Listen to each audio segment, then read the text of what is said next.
Hi, magandang araw po ulit sa inyong lahat for our second reading of the day today.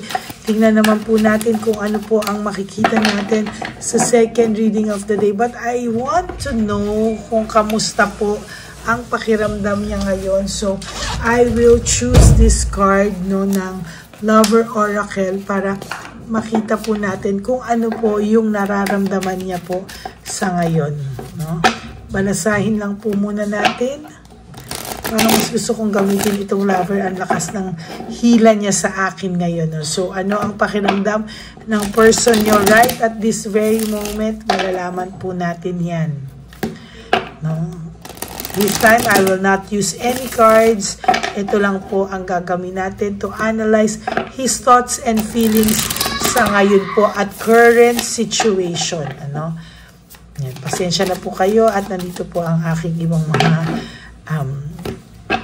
pamangkin, so medyo maingay lang po, no? Kaya lumabas din po ako sa studio para hindi po marinig yung ingay ng mga bata. Okay?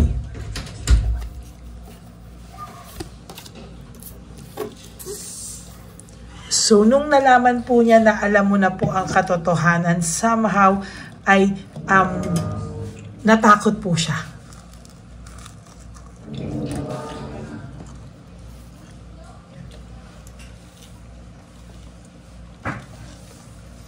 Natakot po talaga ito.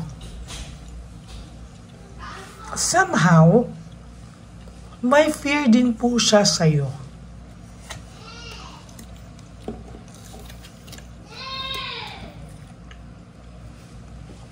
Sa lahat po ng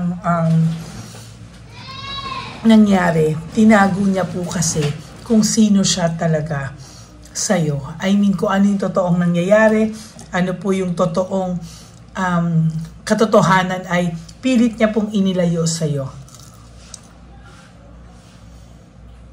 Pilit niya pong tinago, pilit niya pong talagang pinanindigang wala, pero sa huli po, lumabas din po yung katotohanan na meron. Sandali po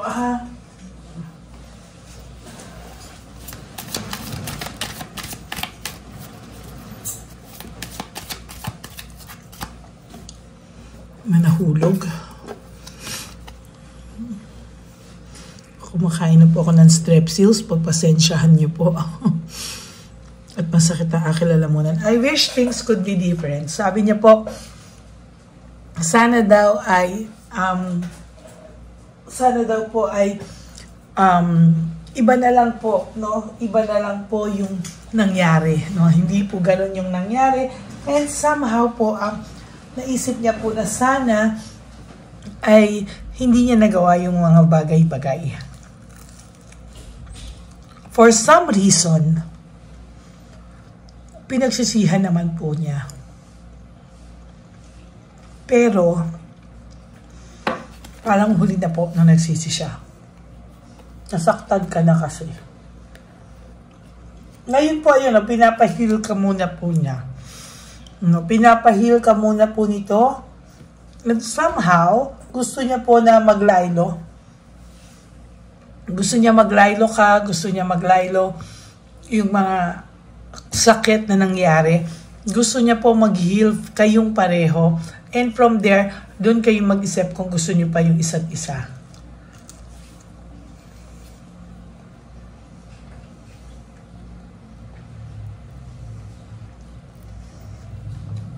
Alam niya po ngayon, hindi po ito masyado nagpaparamdam sa'yo kasi alam niya po na nag-heal ka. Baka distraction daw po siya sa pain na nararamdaman mo. And somehow, gusto po nitong makarecover ka, parang lumambot ulit ang puso mo, no? Kahit wala po kayong communication, hinahanap-hanap ka po niya kahit saan po siya pumunta. No? Hinahanap-hanap ka po niya kahit sinong kausap niya, sinong kasama niya. Ayan, hinahanap-hanap ka po ng taong ito. Hanggang ngayon, attracted pa rin po siya sa'yo at gusto ka pa rin po ng taong ito sa totoo lang. Kaya lang po, yung timing daw ay hindi pa, yung timing po ay hindi pa raw para sa inyong dalawa, hindi pa timing ngayon, ano? Hindi pa tama yung timing ngayon sa inyong dalawa. Somehow, I can feel na darating po ang tamang panahon para kayong dalawa ay makapag-usap. Kung inaakala mo po na siya ay okay na okay sa buhay niya, nagkakamali ka po. My life is not as together as it seems, no? So sa totoo lang po, sa nakikita ko ngayon, hindi po ito maayos, no? Hindi po ito maayos, and kahit papano po, makikita po natin na natatakot po ito sa totoo lang. I feel you leaving me behind.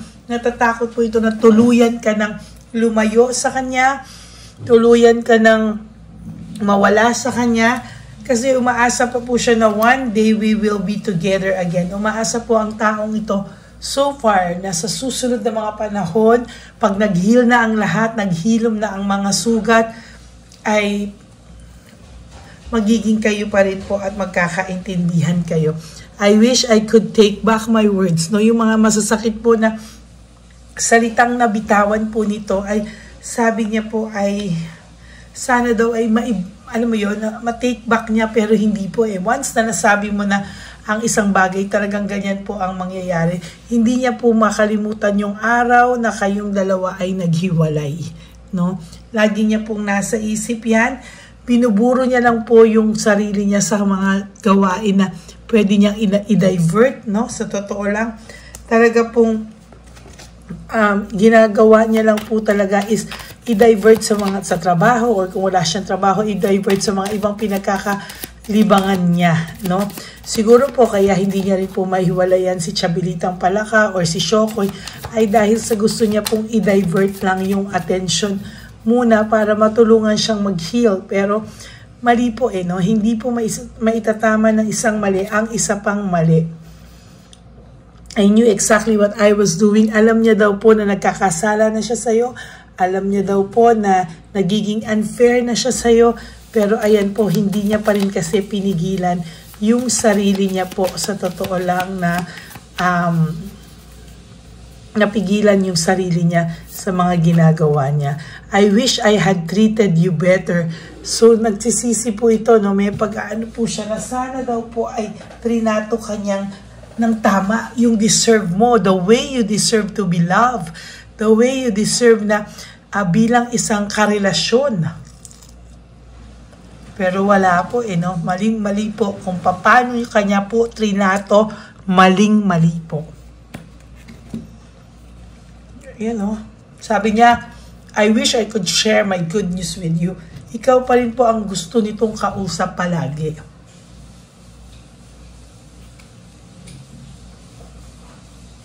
Lagi ko po itong nabubunot. Lagi ko po itong nabubunot. I know that I crossed the line with you. Alam niya pong sinagad ka niya, nasagad ka niya, kaya pala po pinapahil niya muna, no, pinapahilom niya muna yung mga sugat sa kanyang dibdib, sa iyong dibdib, sa sitwasyon, sa mga pakiramdam ng mga tao, no? Kaya sinabi niya sa ngayon talaga you need to let each other go. Sa ngayon talaga kailangan niyo po yung space na yan, yung dalawa, para po, para po mag-heal kayo pareho. No, somehow yung pag-heal na yan ay it will help you realize, no, yung mga bagay-bagay, lalo na po siya, no, kailangan niya po na pasensya na po kayo ha kung talaga maingay kasi maliit lang po ito at marami at medyo may bisita po ako, mga kamag-anak ko.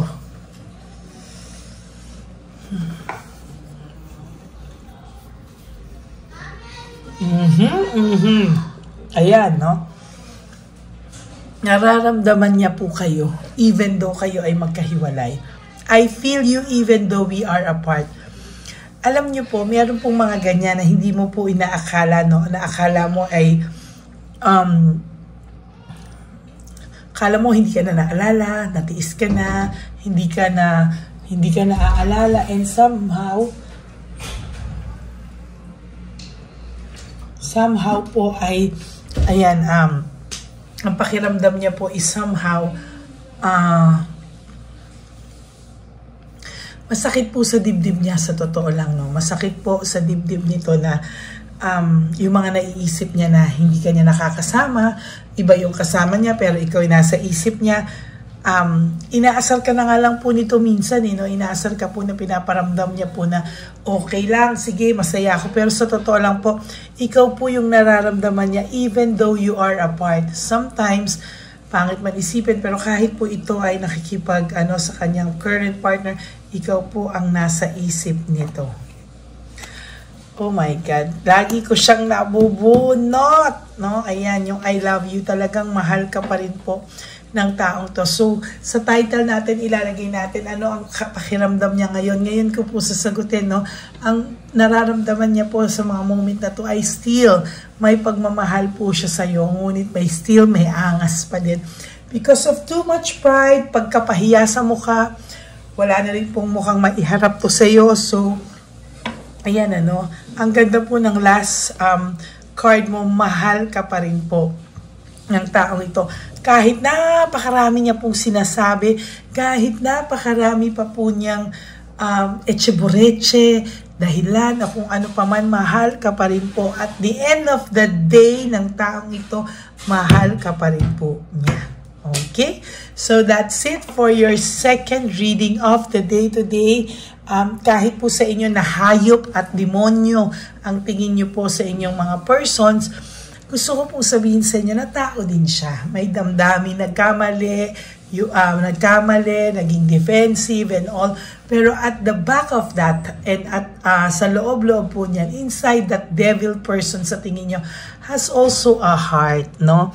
So, dala lang po din ng matinding galit at sakit na naramdaman nyo. Kaya talagang demonyo yung tingin nyo rito at kala nyo wala talagang puso. Pero somehow, I will tell you, meron naman po siyang puso. Okay? So that's it for your second reading of the day. And for those of you who would like to have a private reading with me, kung talagang may puso po ba ang mga demonyo nyong minahal, no, you may contact me po at Lady Lee Elena, that's L-A-D-Y-L-Y Elena.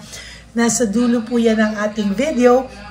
Diyan nyo lang po ako makokontak. That's my only official and legit FB account. Ayan. So, maraming salamat po sa inyong lahat, no?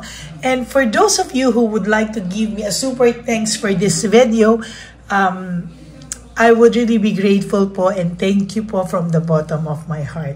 Please, no skipping of ads. Tulong nyo na po yan sa ating channel. Huwag nyo na pong skip yung ads natin. Pagpasensyahan nyo lang po yung ads. At ma-appreciate ko po talaga yung hindi nyo pag-skip ng ads. Lalo na po sa aking mga ever loyal and solid Lady Elena friends, family, and subscribers. I love you all from the bottom of my heart. Alam ko po yung aking mga, pag ikaw ay hindi nag-skip, alam ko po, yan po yung aking mga loyalista, loyal and solid Lady Elena friends, family, and subscribers. Yan, So, maraming pong salamat. At ang lagi ko nga pong bilin sa inyo is that life is too short. Don't make it shorter by stressing yourself from all the pains and heartaches na binigay sa inyo ng kahapon. Just surrender everything to the divine universe and just let go and let God write your life and love story. I will be back for another set of reading, no? Mamaya pong gabi. I will not promise, but I will try my very best po para po mabigyan kayo ng isang reading tonight. At kasi situational reading po ulit, no? Because this is a current feelings and current emotions ng iyong person po sa ngayon. Okay? And lagi ko rin pong bilin sa inyo is just to live one day at a time, no? Wag po kayong malungkot, no? Talagang one day at a time lang po talaga kayo para po makita po natin na yung value ng pagising at pagtulog mo na talagang meron kang paglalaban, na hindi siya maisip sa araw na to. And do 3 things para sa sarili mo po. 3 good things para sa sarili mo today, para po sacrifice mo sa sarili mo or do yourself a favor. 3 things na makakapagpasaya sa'yo. Okay? And wag nyo muna pong isipin yung birthday nyo, birthday niya, anniversary yung darating, Valentine's Day, Pasko, Bagong Taon, etc. Lahat ng okasyon, leave it there. No? Ang gawin nyo lang po is your goal is to wake up and sleep tonight, no? Na wala po kayo, napiligilan nyo po kung dati po buong araw kayo mag-isip. Ngayon po kahit nag-iisip kayo, gawin nyo pa rin po yung mga bagay na gagawin nyo at i-try nyo po yung best nyo na maging productive, no? Para you feel somehow, you feel fulfilled sa araw na to and you feel productive po sa araw na ito. Okay? Yun lang po ang aking payo sa inyo para mapalitan ng good vibes po yung ating mga negative feelings. At makikita nyo, that's very, very effective po. Okay? God bless you all. I love you all. I-edit lang po ito mamaya siguro mga around 11 to 12 ma-post po ito, no? So, sana po ay mapanood nyo po lahat. And sana po napanood nyo na rin po yung first, second, and third reading for today, kahapon, and yung first and second reading kahapon, and the first reading kanina, no? Para po maging masaya naman ang ating araw. Bago kayo mag-skip dito sa ay kompleto po yung first, second, and yung first reading kanina. Okay? God bless you everyone. I love you. Stay humble and have a happy heart and still enjoy your Sunday with your family and friends. Okay? God bless you all. I love you. Take a bunch of care. Mag-ingat po at ingatan din po ang ating mga kalusugan at lalo na ang ating puso. Okay? God bless you all. I love you all and happy Sunday everyone. I will be back for another set of reading. Maraming salamat po.